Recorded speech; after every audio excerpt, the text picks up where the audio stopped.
언약궤를 잘못 옮기다가 우사라고 하는 친구가 죽었죠. 그리고는 한 3개월 동안 그 언약궤에 손도 대지 못하고 옮길 생각도 하고 있지 못하다가 그 언약궤가 있는 집 오벳에돔의 집에 하나님의 은혜가 임했다는 이야기를 듣고 다시 다윗이 언약궤를 옮겨서 다윗성으로 가져오게 된다라고 하는 이야기입니다. 자, 언약궤라고 하는 것은 모세 시절에 만들어진 것이죠. 그죠? 시내산에서 모세가 하나님 말씀을 받아서 돌판에 새긴 십계명을 담아둔 증거궤라고도 합니다. 말씀이 들어있는 하나님의 언약궤, 증거궤라고 하죠. 근데 그 증거궤는 주님 말씀 따르면 절대로 사람이 손으로 만지면 되는 게 아니고 이렇게 봉으로 꿰어서 반드시 사람이 들고 가게 되어 있습니다. 근데 그 언약궤를 이스라엘 백성들은 앞세워서 주님 말씀하신 대로 40년의 광야 생활 동안에 그 언약궤를 항상 그 움직이는 진영의 중심에 두고 이동을 했고, 또 마지막에 40년 동안 훈련을 다 받고 나서 요단강을 건너 들어올 때에 주님 말씀 따라서 여호수아가 그 언약궤를 앞세워서 요단강물이 갈라지자 그 언약궤를 앞세워서 요단강을 건너서 약속의 땅에 들어오고, 약속의 땅에 들어와서도 여리고성 주변을 7일 동안 언약궤를 앞세워서 7바퀴씩 돌 때에 여리고성이 무너지는 놀라운 역사를 이루었어요. 그러니까 이스라엘 백성은 광야 생활에 어떠한 정신적인 위로와 또는 새 힘과 소망을 얻는 것을 언약궤를 통해서 보았어요. 언약궤를 모시는 곳에 주의 구름이 임하고 불기둥이 임하고 하나님께서 인도하시는구나라고 하는 것을 느낄 수가 있었고 알 수 있었고, 그죠? 언약궤라고 하는 것은 어쩌면 하나님과 이스라엘 백성 사이에 하나님이 우리와 함께 하신다라고 하는 그러한 중재 역할을 하는 상징이었을 거예요. 그죠? 하나님께서 우리와 함께 하신다. 하나님이 우리의 힘이시다. 우리를 도우시고 일하신다는 거죠.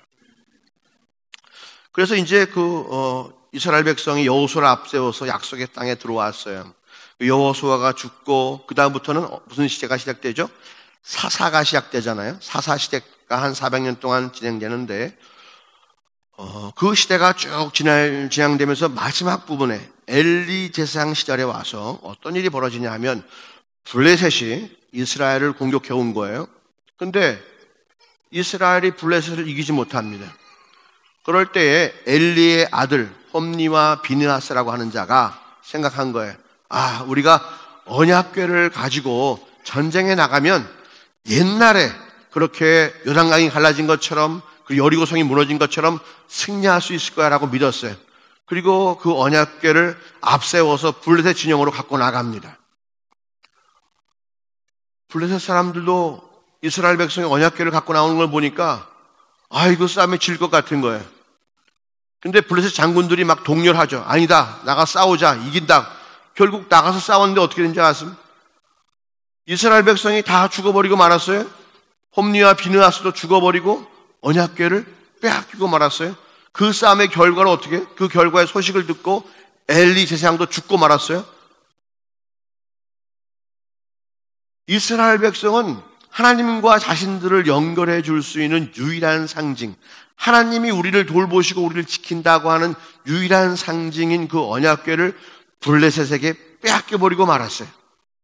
이것은 이스라엘 백성이 나중에 성전을 빼앗긴 것과 똑같은 일이에요. 굉장히 큰 사건입니다. 7개월 동안에 그 언약궤가 어디 있었냐 하면 블레셋 진영을 떠돌아다니는 거예요. 블레셋 백성들이 얼마나 좋았겠어요. 이스라엘이 섬기는 그 여호와라고 하는 신, 그 신의 모가지를 우리가 갖고 왔다 말이에요. 그런데 그 언약궤를 갖다 놓는 곳마다 이상한 일이 벌어지는 거예요. 마을에 갖다 두면 그 마을에 독종이 퍼져요. 안 되겠다 싶어갖고 다곤신상, 자신들이 섬기는 다곤신상이 있는 곳에 갖다 놓으면 어떻게 됩니까? 다곤신상이 쓰러져요. 목이 부러져요. 팔이 꺾어져요. 그런 일이 벌어지는 거예요. 안 되겠다, 이거 여기 둘 수가 없다라고 7개월 동안 여기저기 블레셋 진영을 헤매고 다니다 결국 그들이 그걸 갖고 다시 이스라엘 땅으로 슬그머니 밀어놓는 거예요. 이건 우리가 가질 것이 아니야. 너네 그냥 도로 가져가. 그래서 언약궤를 이스라엘 백성에게 다시 돌려주죠. 처음 이스라엘 백성이 그 언약궤를 받은 곳이 어디냐면 베스메세라고 하는 곳이에요. 근데 그곳에서 어떤 일이 벌어지냐면 이스라엘 백성들이 아무것도 모르고 언약궤 뚜껑을 삐죽 열어보는 거예요. 그거 절대로 뚜껑을 열지 못하게 돼 있거든요. 근데 아무것도 알지 못하는 상황에서 그냥 삐죽 열어보니까 주님 진노하셔가지고 그 마을에 있는 사람들이 다 죽고 말아요. 그래서 그곳 사람들이 이거 우리가 관리할 수 없는 것 같다고 그 언약궤를 기랏 여아림에 있는 아비나답의 집에 갖다 놓습니다. 기랏 여아림에 있는 누구네 집? 아비나답의 집에다 갖다 놓는 거예요. 이름이 복잡해요. 누구네 집? 아비나답. 예. 그 아비나답의 집에 갖다 놓고 나서 시간이 얼마나 흘렀느냐 하면요. 자, 보세요. 엘리 제사장이 죽었잖아요. 그죠? 예. 언약궤를 빼앗기는 순간에 이스라엘 백성을 다스리던 엘리 사사가 죽었단 말이에요. 누가 사사가 돼요? 사무엘이 사사가 된단 말이에요. 자, 그리고 사무엘이 사사로서 집행을 하다가 누가 왕이 돼요? 사울이 왕이 되거든요. 자, 사울이 왕을 몇 년 했어요? 40년을 했어요. 예. 자, 사무엘하고 그 기간이 좀 겹치긴 하지만 대충 60년 정도를 갖다가 사무엘과 사울이 이스라엘을 다스렸어요. 사무엘은 하나님의 사람이에요. 사울은요, 하나님이 세운 왕이에요. 물론 하나님을 배신했지만은 그 사이 동안에 이스라엘 백성 가운데에 언약궤가 들어와 있었어요. 누구네 집에? 아비나답의 집에 있었던 거예요. 기랏 여아림에 있는 아비나답의 집에 하나님의 궤, 언약궤가 그 땅에 있는 거예요. 그 집에 있는 거예요. 그런데 사무엘 선지자도 그렇고 사울 왕도 그렇고 이스라엘 모든 장로들도 그 언약궤가 어디 있어야 할 줄을 알지 못하는 겁니다. 그 언약궤를 어떻게 해야 될지를 알지 못하는 거예요. 아니, 어쩌면 알았어도 손대기를 굉장히 주저했을 거예요. 왜냐하면 지금까지 전부 다 내린 거는 저주밖에 없어. 아니, 믿어가지고 언약궤를 갖고 나가면 블레셋과의 싸움에서 승리하겠지. 그리고 언약궤를 갖고 나가서 싸웠는데 장군 2명이 다 죽어버리고 언약궤도 빼앗기고 그 소식을 듣고 사사도 죽어버리고 사사 집안이 쫄딱 망하고 그리고 언약궤가 다시 이스라엘 땅으로 돌아왔는데 사람들이 다 죽고 나간단 말이에요. 그러니까 기란 여아림 아비나답의 집에 있긴 있지만은 거기 잘 있지? 그래 거기 잘 있지? 오케이, 주님 언약궤가 거기 잘 있지? 잘 있어. 잘 있어. 그걸로 모두가 다 만족하고 있는 거예요. 언약궤가 잘 있대. 그래 연아야 기쁘다 그지? 언약궤가 잘 있대. 너도 알지? 아무도 그것을 갖고 올 생각을 못 하고 있는 거예요. 왜? 어떻게 할 줄 몰라. 잘못 건드렸다가 나도 죽을까 봐. 근데 이제 그 60년의 세월이 흐른 후에 언약궤에 아무런 관심을 갖지 않고 60년의 세월이 흐른 후에 이제 다윗이 왕이 됐어요. 다윗도 그동안 기름 부음 받긴 받았잖아요. 하나님께 이스라엘 왕으로 기름 부음 받았지만 자신의 싸움을 싸우느라 정신이 없는 거예요. 사울왕이 맨날 죽이려고 쫓아다니죠.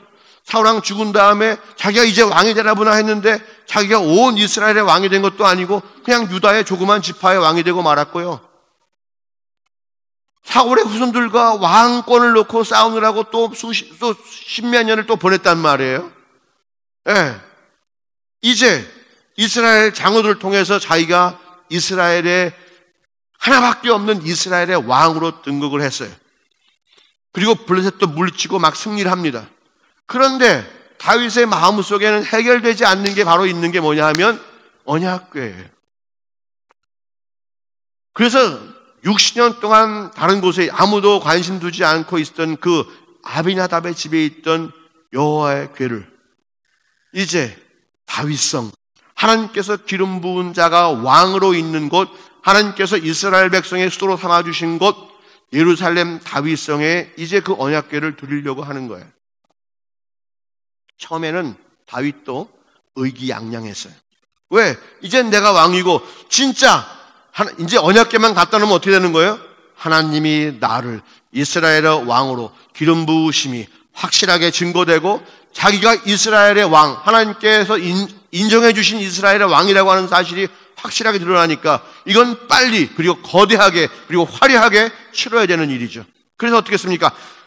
3만 명의 사람을 모아가지고 그 언약궤 가지러 가는 거예요.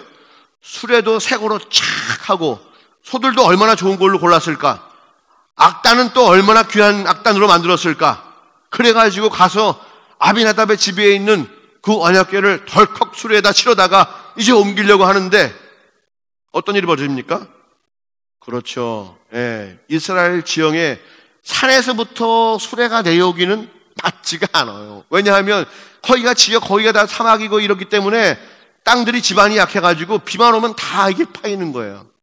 그래서 수레가 움직이기가 보통 어려운 일이 아니에요. 사람이 혼자서 쫄쫄쫄 내려오는 건 쉬운데 수레가 내려오는 건 어렵다는 거죠. 상황을 아시겠죠? 아니나 다를까 덜컹 하는 순간에 아비나답의 아들 우사가 손을 대고 말아요. 당연한 거겠죠? 반사적인 거예요. 아니 수레에 뭘 실었는데 덜컹 해가지고 그게 쭉 밀리면 밀리지 말라고 탁 붙잡아야 될 거 아니에요. 그죠? 그죠? 예. 왜? 내가 책임졌기 때문에. 자, 아비나답의 집에 수십 년 동안 있었어요. 그죠? 아비나답의 집이라고 하는 곳에 수십 년 동안 있었단 말이에요. 그러면서 그 집에서는 그 언약궤에 대한 관심이 어땠을까요? 그 집에서는 그 언약궤에 대한 관심이 어땠겠냐고요. 모르는 거예요. 그 사람들도. 그냥 집에만 있었지 그 언약궤를 어떻게 간수해야 되는지 알지를 못해요. 알려고 하지 않았어요. 물론 소중한 것은 알아요. 이 말씀은 중요한 거예요. 귀중한 거예요. 언약궤는요 함부로 다루면 안 되고요. 정성껏 다뤄야 되는 건 알아요. 근데 구체적으로 어떻게 다뤄야 되는지는 모르는 거예요. 그러니까 원래 어떻게 되는 거예요? 말씀해 보면 절대로 손을 대면 안 되고요. 절대로 수레에다가 옮기는 건 안 되고요. 사람들이 언약궤를 봉으로 껴가지고 양쪽에 봉으로 두 줄을 껴가지고 앞에서 두 사람, 뒤에 두 사람이 그 언약궤를 메고 가게 돼 있어요. 광야와 이스라엘 진영에서 여기저기 옮겨 다니기에 좋도록 그렇게 주님께 설계하신 거예요. 그게 법이요. 근데 그 옮기는 법에 대해서 아무도 알 수가 없는 거죠. 알려고 하질 않는 거예요.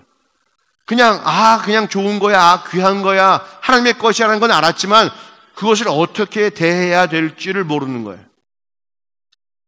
누가 죽었습니까? 그 집 아들들이 죽은 거예요. 그 집 아들 우사가 죽은 거예요. 지금까지 그 말씀, 언약궤를 귀히 여기고 야, 이건 소중한 거야, 하나님 거야. 언젠간 주님께서 원하시는 곳으로 데려가야지, 가져가야지 알고 있는 사람인데 그 방법과 그 길을 알지 못하기 때문에 죽고 마는 거예요.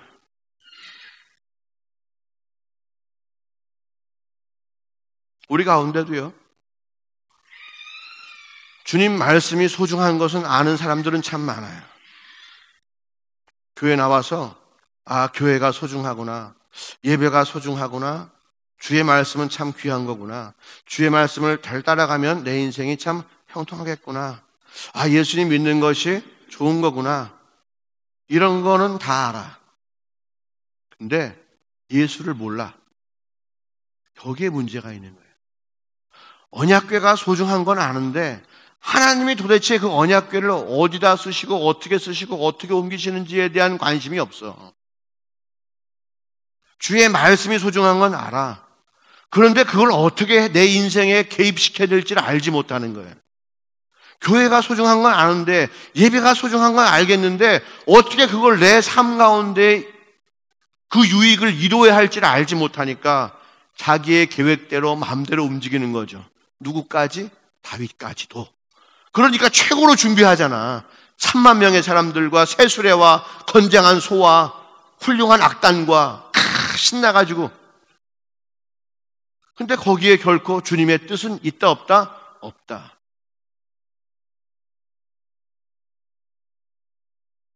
우리가 아무리 오래 신앙생활하고 아무리 열심히 신앙생활하고 다 알아요 한다 치더라도 주님과 코드가 맞지 않으면 절대로 주의 뜻은 이루어지지 않는다고 하는 거예요.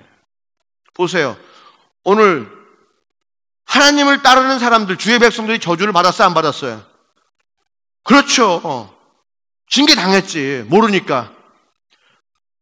하나님을 따르지 않는 블레셋 사람들은 징계 받았어요, 안 받았어요? 받았지. 아니, 하나님의 백성과 하나님 안 믿는 사람들과 똑같은 징계를 받는다면 말이 돼요, 안 돼요? 안 되지. 무슨 차이가 있는 거예요? 블레셋 사람들도 이 언약궤는 뭔가 특별한 것이 있는가 보다. 이걸 우리가 함부로 하면 안 되겠다라고 그냥 쳐버린 거예요. 이스라엘 백성도 저거 무서워. 이제 나한테 갖고 오지 마. 일단 집에다 놔둬봐. 내가 해결할 문제가 아니야. 놔둬봐.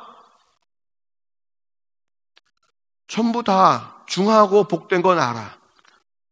하나님에게서부터 온 거란 건 인정은 해. 하지만 절대로 그것이 내 인생을 간섭하게는 못해. 이거는 믿음이 아니에요. 다른 사람들이 저주받는 가운데에도 주의 백성들은 뭘 받아야 돼요? 축복을 받아야지. 그러니까 우리가 가야 될 길은 뭐예요? 하나님과 코드가 정확하게 맞아야 된다는 거예요. 뭐가 맞아야 돼요?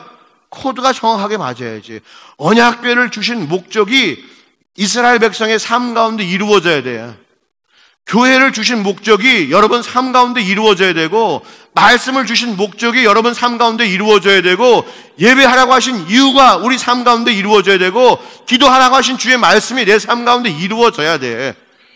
기도하라고 하신 주의 뜻이 무엇인지 내가 알고 기도하겠습니다라고 딱 해야 이게 연결고리가 이루어지는 거지. 아무리 중요한 줄 알아도 내가 행하지 않으면 소용없는 거지.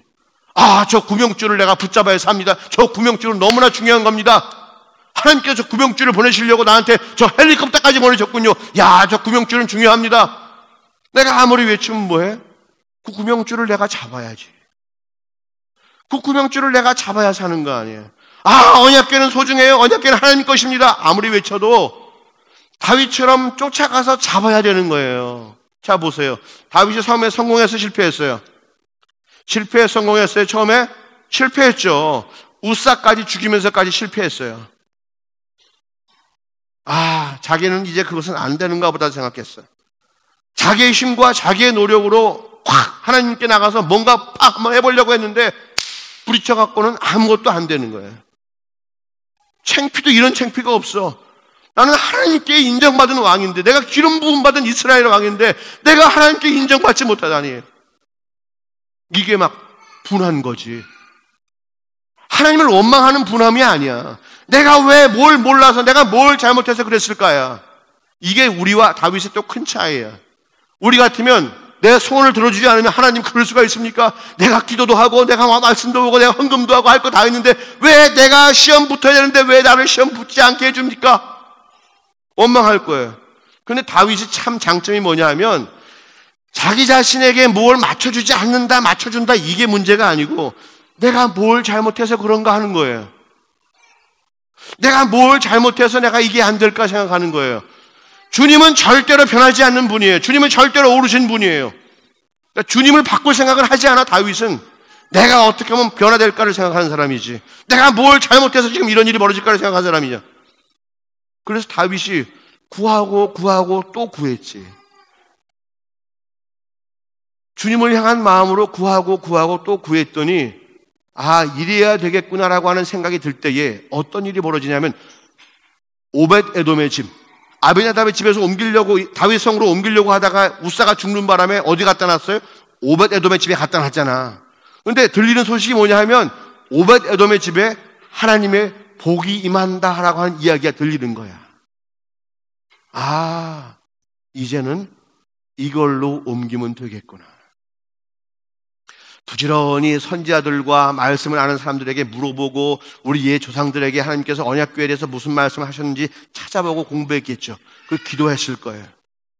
그럴 때 하나님께서 징조를 보여주시는 게 오벳 에돔에 복을 내리셨다라고 하는 징조를 보여주세요. 그래서 그때 다윗이 아는 지식과 정보를 가지고 하나님께 나아갑니다. 다윗이 자기의 생각을 바뀌지 않고 여전히 3만 명의 군대와 새 수레와 유명한 악단과 힘센 소를 가지고 나갔다면 역시 실패했을 거예요. 그것보다 더 화려하게 하고 나갔다면 여전히 실패했을 겁니다. 하지만 다윗은 완전히 상황을 바꿨어요. 자기 베옷을 입고 나갔어요. 그리고 진짜 그 궤를 옮길 수 있는 막대기 2개 가지고 왔어요. 그리고는 주님 원하시는 대로 옮겼습니다. 그때 무슨 일이 벌어져요? 다윗에게 참된 기쁨이 그에게 충만하게 되는 거예요. 왜? 하나님과 코드가 딱 맞아서 자기의 삶을 통해서 하나님 아버지의 일이 딱 이루어지는 그 순간에 다윗은 옷이 벗겨져도 모를 정도로 막 춤을 추고 즐거운 거예요. 다윗이요, 자기에게 뻔뻔하게 탁 이러고 있던 이스라엘 장로들이 자기한테 와가지고 무릎을 탁 꿇고 당신이 이스라엘의 왕이십니다 라고 얘기해도요, 그렇게 춤추면서 기뻐했던 사람이 아니에요. 사람이 자기를 왕으로 인정해줘도 온 이스라엘 백성이 당신 아니면 안 되겠습니다 라고 왕으로 인정해줘도 그는 기뻐한 사람이 아니야. 하지만 그는 하나님께서 자기를 왕으로 인정해주고 내가 너를 통해서 너에게 나의 언약궤를 함께 하겠다고 하시는 그 말씀, 내가 너에게 항상 함께 하시겠다고 하시는 그 약속이 이루어지는 그 순간에, 하나님과 코드가 딱 맞아떨어지는 그 순간에 다윗은 너무나 기쁜 거예요.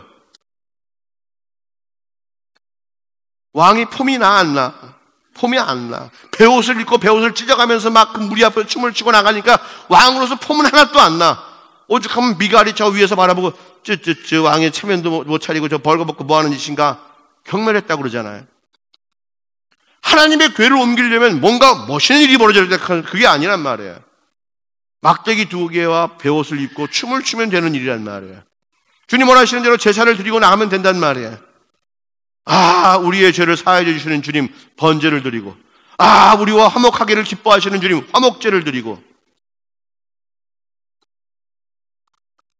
우리가 기뻐하는 이유와 다윗이 기뻐하는 이유가 같아요. 다윗은요, 자기가 왕이 돼서 기뻐한 사람이 아니에요. 자기의 뜻이 이루어져서 기뻐하는 게 아니에요. 자기의 생각과 자기의 마음이 하나님과 맞춰졌기 때문에 기뻐하는 사람이에요. 우리는 끝까지 나를 중심으로 해서 내가 뭔가를 할 때에 나를 도우소서, 내가 잘되고 내가 높아지는 것을 주님 축복하소서, 그거 안 들어주면 막 화를 내죠. 내가 당신을 위해서 이렇게까지 시간을 낭비하고 당신 때문에 내가 이렇게 많은 재물을 내가 허비했는데 왜 내 소원을 안 들어줍니까? 당신 하는 대로 기도했는데 왜 안 들어줍니까? 우리는 그렇게 신앙생활을 하는데 그것은 신앙생활이 아니에요. 그냥 내 중심, 내가 살고 싶은 대로 사는데 당신 나를 좀 도와달라는 얘기예요. 당신의 도움을 내가 당신을 좀 얼내기 위해서 내가 헌금도 하고 내가 기도도 하고 내가 예배도 나가는 거니까 내 인생을 성공시키려면 당신이 좀 도와달라는 얘기예요. 누가 하나님이요? 누가 신이요? 누가 더 힘이 센 거예요? 우리가 왜 하나님을 부리려고 마음먹어요? 우리의 생각이 조금이라도 하나님 뜻과 다를까 봐 두려워하고 걱정하고 근심하고 무릎 꿇고 기도하고 말씀 보고 그러고 나가야지.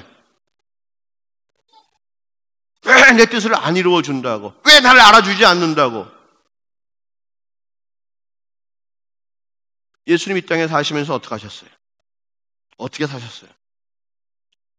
그분 기도하면서 사셨어요. 왜 기도하셨어요? 자기의 뜻을 꺾으려고. 오직 하나님 아버지의 뜻으로 자기 자신의 삶을 살기 위해서. 그분도 육신을 입고 있는 이상 우리와 같은 성정이 있고 죄에 충분히 노출될 수 있는 기회가 그분에게도 있었어요. 하지만 그분은 기도하시고 아버지만 바라봄으로 죄 없이 선한 삶을 사신 분이에요. 그분이 하나님이시기 때문에 선한 삶을 자동적으로 살 수밖에 없는 것이 아니라, 그렇다면 뭐하러 기도하겠어요? 폼이야? 아니에요. 그분이 땀방울, 눈물방울, 핏방울 흘릴 때까지 기도하신 이유는 바로 그거예요. 자기의 삶을 통해서 아버지의 뜻이 이루어지기를 간절히 소원했기 때문에. 자기가 하는 말과 자기 하는 모든 행동과 모든 뜻이 아버지와 전혀 다른 같은 완전히 일치된 그러한 행동을 하고 그러한 말을 하고 그러한 마음을 갖고 일할 수 있도록 그는 사모했기 때문에 그렇게 된 거예요. 왜 예수님이 다윗의 후손인지 아십니까? 다윗도 바로 그런 마음을 갖고 살기 때문에 그래요. 아버지의 뜻을 이루려고 자기의 생각과 자기의 명예가 아니라 말이에요. 그렇지 않겠어요? 내가 모든 백성들의 왕으로 인정을 받았어. 전쟁에 나가도 승리해. 자기는 항상 왕이야. 이제 내가 하는 모든 일은 하나님께 권한을 위촉받은 그런 일과 동일해. 그런데 내가 나갔는데 언약궤가 안 움직인다? 사람이 죽어나갔다? 어쩌면 큰 수치일 수 있어요.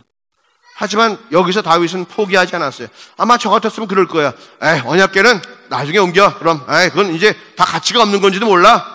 그랬을 수도 몰라요.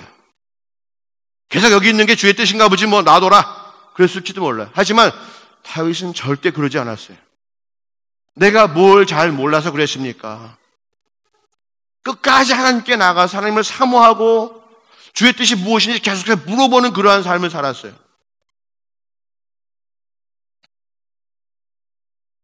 우리도 분명히 알아야 돼요. 우리 삶 가운데에 우리 다윗 같은 열정을 주님 원하세요. 다윗 같은 열정을 원하세요. 틀려도 괜찮아요. 한두 번 틀릴 수도 있어요. 그렇잖아요? 우리가 주님의 뜻이라고 생각해서 뭐를 말하는데 사람들이 상처받을 수 있어요. 나는 잘하려고 했는데 아닌 것도 있을 수가 있어요. 나는 이것이 전부 다 내가 갖고 있는 지식이 다 주님 모든 지식인 줄 알았는데 더 많이 있을 수도 있어요. 하지만 내가 알고 있는 범위와 내가 알고 있는 일에서 최선을 다할 수 있어요.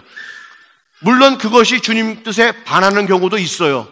다윗이 처음에 우사를 죽이는 일과 마찬가지로. 하지만 중요한 것은 뭐예요? 다윗이 그래서 절대로 포기한 사람 아니에요. 주님의 뜻을 알아가기 위해서 계속해서 무릎 꿇고 나간 사람이에요. 계속 물어보고 나간 사람이에요. 하나님은 그런 사람을 쓰셔요. 다윗을 쓰시려고 작정했기 때문에 책임지고 쓰시는 게 아니에요. 아니, 주님은요, 사울도 쓰시려고 작정하고 쓰셨단 말이에요, 처음에. 근데 사울이 어떻게 해요? 하나님께서 원하시는 길을 걸어가지 않으니까. 그는 배제할 수밖에 없는 거고, 다윗이 세워줄 수밖에 없는 거죠. 다윗의 장점이 뭐예요? 절대로 자기 뜻은 구하지 않는 거예요. 주의 뜻을 구하는 거예요. 아버지의 뜻을 물어보는 거예요. 아버지, 이거 맞아요? 틀렸으면 뭐가 잘못됐어요? 물어보는 거예요. 그 과정이 어떤 과정입니까? 처절하게 무릎 꿇는 과정이에요. 자기가 잘못돼서 누가 죽었어요? 우사가 죽었어요. 자기의 왕권의 어떤 정당성을 인정하기 위해서, 주님과의 관계를 회복하기 위해서, 회복되었음을 보여주기 위해서 한 일인데, 자기 나름대로는 최선을 할 일인데 우사가 죽고 말았어요. 하지만 그렇다고 해서 포기하지 않았어요. 다윗은 또 무릎을 꿇습니다. 그는 모든 사람들에게 인정받는 왕이었어요. 밧세바, 여인 한 사람 건드렸다고 해서 누가 뭐라 할 사람 없어요. 선지자가 아무리 나단 선지자가 아무리 뭐라 그래도 조용히 해. 그랬으면 또 묻혀버릴 이야기예요.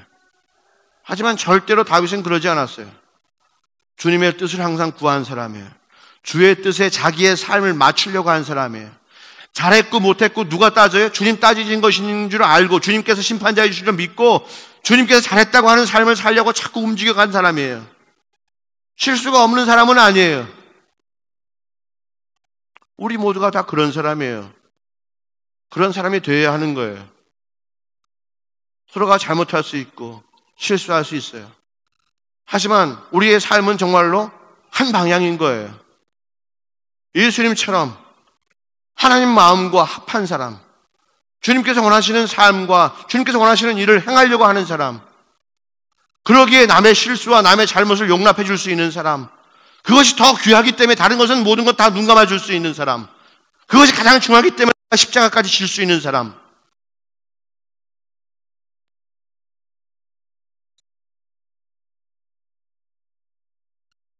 아무리 세상이 인정하고 귀한 왕이라 할지라도 주의 말씀 아래에 있습니다.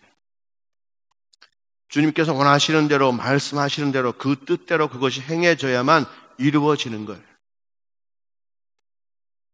이스라엘 백성에게는요, 주님 원하시는 대로 다윗을 왕으로 세웠지만 막힌 것이 있습니다.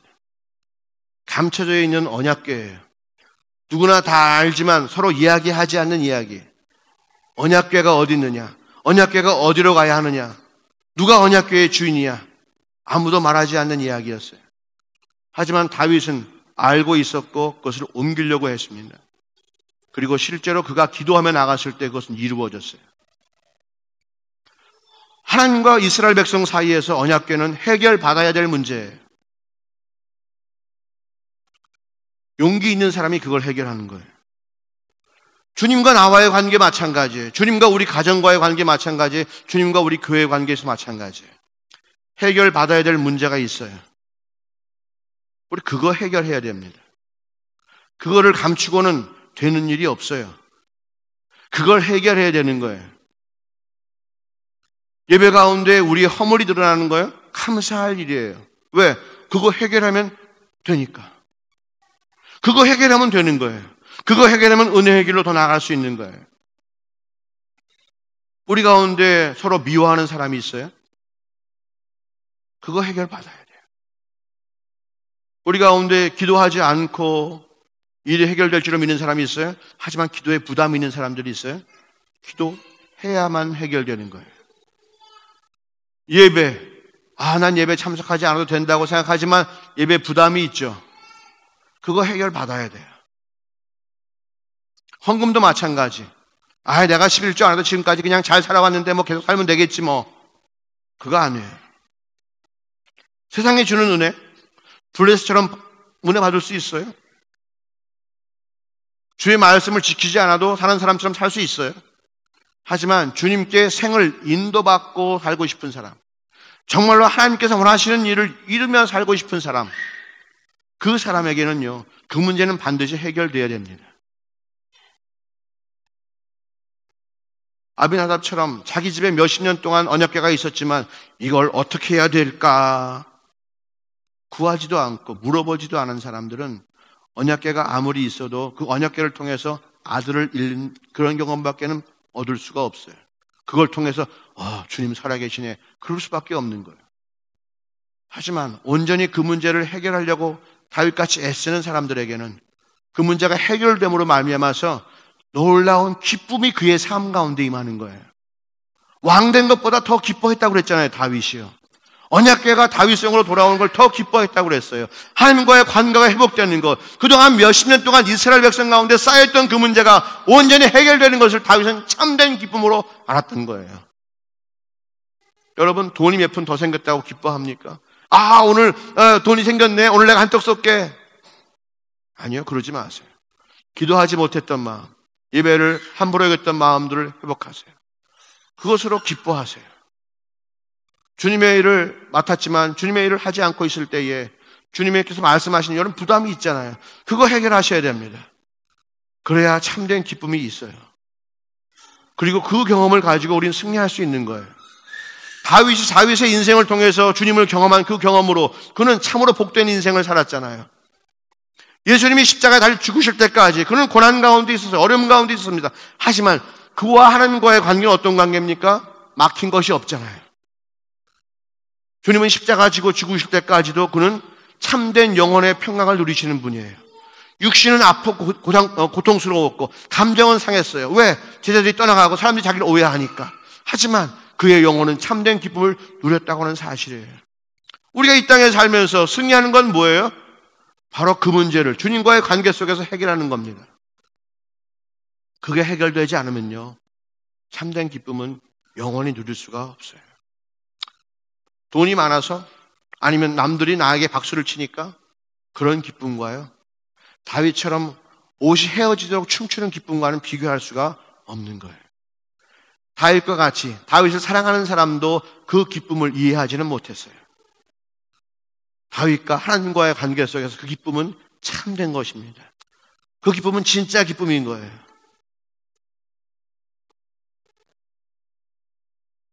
여러분, 주님께서 보시기에 우리에게 복받으라고 주신 참으로 많은 것들이 이 세상에 있습니다. 사람들은 그것들을 조롱하기도 하고요, 무시하기도 하죠. 하지만 적어도 그것을 사모하고 교회에 나온 사람들, 성도가 되겠다고, 신자가 되겠다고 나온 사람들에게는 우리는 블레셋이나 베세메스, 기라리 아비나답 집에 같은 그런 사람들과 같은 삶을 살면 안 될 거예요. 축복을 받은 기회가 있음에도 불구하고 그것을 포기하고 묻어두고, 여러분, 주님은 정직하세요. 그래서 우리가 도망갈 수 있는 길을 막아놓으신 분이십니다. 그 문제를 꼭 해결해야만 되는 거예요. 여러분에게 주님께서 혹시 기도하라고 말씀하신다면, 그게 부담이 된다면 기도하세요. 교회에서는 40일 동안 기도 행진을 하고 있어요. 이제 벌써 반 이상이 지나가고 마지막 2주밖에 안 남았어요. 여러분, 기도하세요. 집에서라도 기도하세요. 우리 교회에게 왜 기도하라고 말씀하시겠어요? 기도해야 해결될 문제가 있기 때문에 기도하라고 말씀하시는 거예요. 그 문제가 무슨 문제인지는 몰라요. 한 사람 한 사람의 문제일 수도 있고요. 하지만 우리 기도해야 되는 겁니다. 기도하면 주님께서 은혜를 주세요. 할렐루야. 오늘 우리 찬양 중에 그거 있잖아요. 기도할 수 있는데 왜 걱정하십니까? 기도하면서 왜 방황하십니까?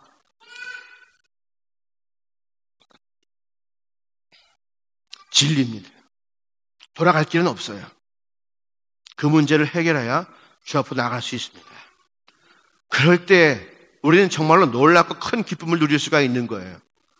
주님이 우리를 사랑하십니다. 그 길을 우리에게 열어주시려고 말씀하시는 거예요.